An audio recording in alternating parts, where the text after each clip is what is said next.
कैसे हैं आप सब, क्या हाल समाचार हैं आपके। देखिए आज की वीडियो यूनिक बहुत अलग है। कैसे आप लोग तो लेते हो स्टॉक, फिर कहते हो पैसा नहीं बना, ये नहीं हुआ, वो नहीं हुआ, लॉस हो गया।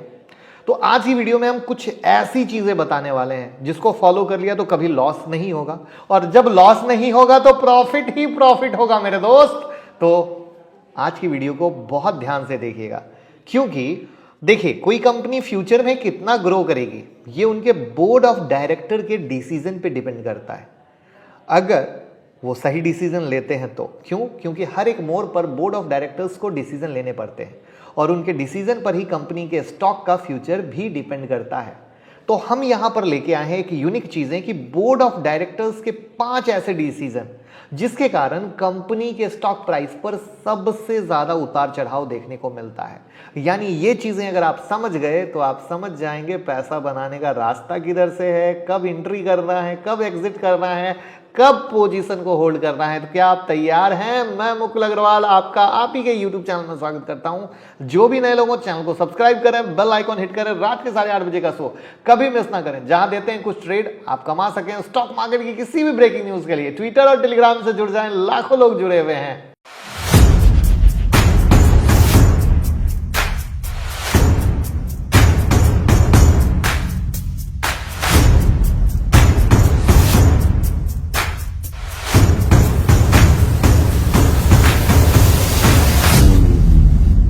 तो चलिए शुरू करते हैं क्या क्या है। तो पहला है डिविडेंड। कैसे? देखिए कंपनी को एक साल में जो मुनाफा होता है उसे शेयर होल्डर में बांटा जाता है, उसे डिविडेंड कहते हैं। कंपनी अपने शेयर होल्डर को डिविडेंड देती है। डिविडेंड प्रति शेयर के आधार पर दिया जाता है। अब इसको एग्जाम्पल से भी समझ लेते हैं। 2012-13 में इन्फोसिस ने हर शेयर पर 42 रुपीज का डिविडेंड दिया था। डिविडेंड को शेयर के फेस वैल्यू के परसेंटेज के तौर पे देखा जाता है। अब जैसे इन्फोसिस के उदाहरण में शेयर की फेस वैल्यू 5 रुपए थी, डिविडेंड 42, यानी 840% का डिविडेंड मिला मेरे दोस्त। करेक्ट है? तो जरूरी नहीं कि कंपनी आपको हर साल डिविडेंड दे। अगर मैनेजमेंट को लगता है कि साल का मुनाफा डिविडेंड के रूप में बांटने की जगह उस पैसे का इस्तेमाल नए प्रोजेक्ट में कर लें, फ्यूचर के लिए कर लें, तो कंपनी ऐसा भी कर सकती है। आप रोक नहीं सकते हो, राइट? क्योंकि कंपनी ग्रोथ करेगी तो आप भी ग्रोथ करोगे। तो डिविडेंड हमेशा मुनाफे में से ही नहीं दिया जाता। कई बार कंपनी को मुनाफा नहीं होता है लेकिन उनके पास काफी कैश पड़ा रहता है। ऐसी स्थिति में भी कंपनी उस कैश में से डिविडेंड दे देती है। कभी कभी डिविडेंड देना कंपनी के लिए सबसे सही कदम होता है जब कंपनी के पास कारोबार के विस्तार का कोई रास्ता ही नहीं होता और कंपनी के पास कैश पड़ा होता है। ऐसे में डिविडेंड देके शेयर होल्डर को रिवॉर्डेड करना अच्छा होता है। इससे शेयर होल्डर का कंपनी पे भरोसा बनता है, नहीं कंपनी अच्छी है, कमा रही है तो हमें भी दे रही है, तो लोग ट्रस्ट मार्केट में जाता है। अब डिविडेंड देने का फैसला क्या है? एनुअल जनरल मीटिंग यानी एजीएम में लिया जाता है, जहां कंपनी के डायरेक्टर मिलते हैं। डिविडेंड देने की घोषणा होने के साथ ही डिविडेंड नहीं दिया जाता, क्योंकि शेयर की खरीदी बिक्री एक्सचेंज पर लगातार चल रही होती है। ऐसे में ये पता लगाना मुश्किल हो जाता है कि डिविडेंड किसे दिया जाए या किसे नहीं। तो डिविडेंड की इस प्रोसेस को समझने के लिए हम एक चार्ट लेके आए हैं कि dividend declaration date, ex date, record date और डिविडेंड पे आउट डेट। तो डिविडेंड डिक्लेरेशन डेट क्या है? ये वो दिन है जब एजीएम की बैठक होती है और बोर्ड डिविडेंड को अप्रूवल दे देता है। फिर आता है रिकॉर्ड डेट। ये वो दिन होता है जिस दिन कंपनी अपने रिकॉर्ड को देखती है और उसमें जिस शेयर होल्डर के नाम होते हैं उन्हें डिविडेंड देने का फैसला करती है। आमतौर पर डिविडेंड की अनाउंसमेंट और रिकॉर्ड डेट के बीच कम से कम 30 डेज का गैप होता है। उसके बाद आता है एक्स डेट या एक्स डिविडेंड डेट। यह आमतौर पर रिकॉर्ड डेट से 2 बिजनेस डे पहले का होता है। ऐसा इसलिए होता है क्योंकि भारत में T+2 के आधार पर सौदे सेटल होते हैं, यानी सौदे के 2 दिन के बाद सेटलमेंट। तो अगर आपको डिविडेंड चाहिए तो आपको ये शेयर एक्स डिविडेंड डेट के पहले खरीदने होते हैं। उसके बाद क्या होता है? Dividend pay out date. इस दिन शेयर होल्डर को डिविडेंड का भुगतान किया जाता है। उसके बाद होता है कम डिविडेंड। एक्स डिविडेंड के डेट तक शेयर होल्डर को कम डिविडेंड कहा जाता है। जब शेयर एक्स डिविडेंड हो जाता है तो उसकी कीमत में आमतौर पर डिविडेंड की अमाउंट के बराबर गिरावट आ जाती है। एग्जाम्पल, आईटीसी का शेयर 335 पर है, कंपनी ने 5 रुपए का डिविडेंड अनाउंस किया, तो एक्स डिविडेंड की डेट पर शेयर की कीमत 330 तक गिर सकती है, क्योंकि कंपनी के पास अब 5 रुपए नहीं है। तो आई होप आपको क्लियर हो गया होगा डिविडेंड देने के डिसीजन से स्टॉक पर कैसे इंपैक्ट पड़ता है। अब दूसरा है बोनस इशू। बोनस इशू एक तरह का स्टॉक डिविडेंड ही है। इसमें कंपनी डिविडेंड की तरह पैसे नहीं बल्कि शेयर देती है।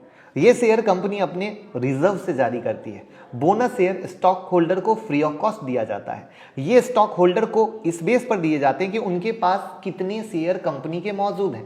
बोनस शेयर आमतौर पर एक पार्टिकुलर रेशियो में जारी किया जाता है, जैसे 1:1, 2:1, 3:1। तो अगर रेशियो 2:1 है तो स्टॉक होल्डर को हर एक शेयर के बदले में 2 शेयर मिलते हैं।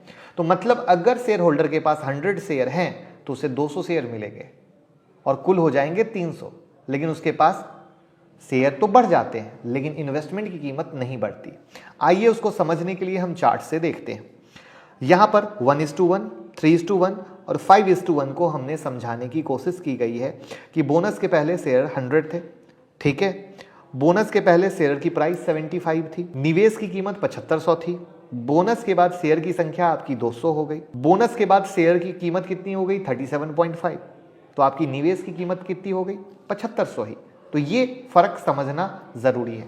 तो डिविडेंड की तरह बोनस में भी announcement date, ex bonus date और रिकॉर्ड डेट होता है। कंपनियां शेयर में रिटेल इन्वेस्टर की पार्टनरशिप बढ़ाने के लिए भी बोनस इशू लाती है, खासकर तब जब शेयर की प्राइस काफी ऊपर पहुंच गई हो और स्मॉल इन्वेस्टर के लिए शेयर खरीदना मुश्किल हो।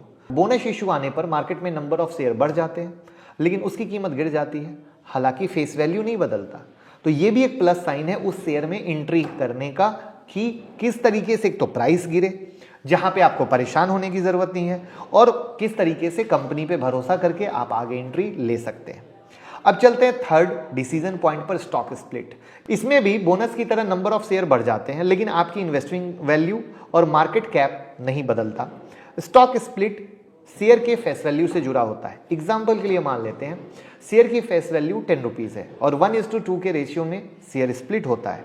शेयर की फेस वैल्यू 5 रुपए हो जाती है। अब अगर आपके पास एक शेयर था, 2 हो जाएंगे। इसको मैं चार्ट से समझाता हूं। देखिए 1:2 था, ओल्ड फेस वैल्यू 10 था, शेयर नंबर बिफोर स्प्लिट 100 है, शेयर प्राइस बिफोर स्प्लिट 900 है, इन्वेस्टमेंट कॉस्ट 90,000 है, न्यूज फेस वैल्यू क्या हो गई? 5। नंबर ऑफ शेयर कितने हो गए आफ्टर स्प्लिट? 200। क्यों? क्योंकि डबल हो गए। शेयर प्राइस आफ्टर स्प्लिट क्या हो गया? 450, आधा हुआ। और इन्वेस्टमेंट क्या हुआ? वही 90,000। तो वैसा ही 1:5 का भी हमने दिया है। बोनस इशू की तरह ही स्टॉक स्प्लिट का इस्तेमाल भी इन्वेस्टर की पार्टनरशिप बढ़ाने के लिए करते हैं और विश्वास, ट्रस्ट जगाता है बहुत सही तरीके से और एंट्री भी होती है स्टॉक स्प्लिट होने से कई मार्केट में सही जाता है। अब आते हैं फोर्थ डिसीजन पर, जो है राइट इशू। कंपनियां राइट इशू का यूज फंड जुटाने के लिए करती हैं। अंतर बस इतना है कि जहां पब्लिक इशू नए इन्वेस्टर लाता है वहीं राइट इशू में एग्जिस्टिंग शेयर होल्डर से ही पैसा जुटाया जाता है। एक तरह से आप इसे कुछ खास लोग यानी शेयर होल्डर के लिए लाया गया पब्लिक इशू मान सकते हैं। अब राइट इशू का मतलब होता है कि कंपनी कुछ नया काम करने जा रही है। पुराने शेयर होल्डर अपने पास मौजूदा शेयर के रेशियो में राइट इशू से शेयर खरीद सकते हैं। उदाहरण के तौर पे 1:4 के राइट इशू का मतलब है अगर आपके पास 4 शेयर हैं तो आप एक शेयर खरीद सकते हैं। खास बात यह है कि राइट इशू में शेयर बाजार का जो भाव उस समय शेयर का चल रहा है उससे काफी नीचे चलता है, मिलता है। वैसे इन्वेस्टर को केवल शेयर की कीमत पर मिल रही छूट नहीं देखनी चाहिए।